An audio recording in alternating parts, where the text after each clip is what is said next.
Hi అండి అందరికీ. మేమైతే సాయంత్రం పూట వంట చేయలేదండి. బయటికెళ్దామమ్మా అని చెప్పి పిల్లలు తీసుకొచ్చారు. పోతే కొంచెం దూరం పోగానే స్వీటు, హాటు ఉన్న బేకరీ కనిపించిందండి. దాంట్లోకెళ్ళి తీసుకొస్తామని నాకు పాపను అప్పచెప్పి వాళ్ళెళ్ళారు.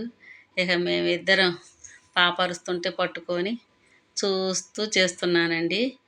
పోతే నాకైతే షార్ట్లు అవన్నీ చేయటానికి బాగోట్లేదండి ఒంట్లో. అందువల్ల చేయలేకపోయాను. ఇదిగోండి లాంగన్నా ఏదో ఒకటన్నా పెడదామని ఇలా డిసైడ్ అయ్యి నేనే చేసుకుంటూ కూర్చున్నానండి.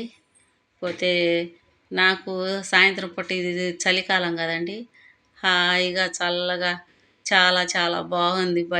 ఆరు బయటకు వచ్చేసరికి ఇంకా అవన్నీ చూసుకుంటూ కూర్చున్నాను. పిల్లలు ఇంకా రాలేదు. అయ్యే ఇంకా పాప అటు వెళ్ళింది. ఇంక నేను ఇటు చూస్తూ కూర్చున్నానండి. పోతే ఇదిగోండి బండి మీద కుక్కల్ని ఎక్కించుకొని వెళ్తున్నాడు ఒక పెద్ద ఆయన.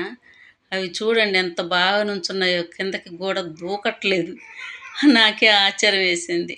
పోతే ఇదిగోండి ఇంకేం తిందామా అనుకొని నూడిల్స్ అన్న తిందామని, నాకైతే పిజ్జాలు అవన్నీ ఇష్టం ఉండదు, నాకు వద్దమ్మా అంటే ఇంక వాళ్ళు అవి తెప్పించుకున్నారు. నూడిల్స్ను కొంచెం వాళ్ళు తీసుకుంటానంటే అంతమంది నేను తినలేను కదా, అందుకని కొంచెం తిన్నాను. ఓకేనా, బాయ్.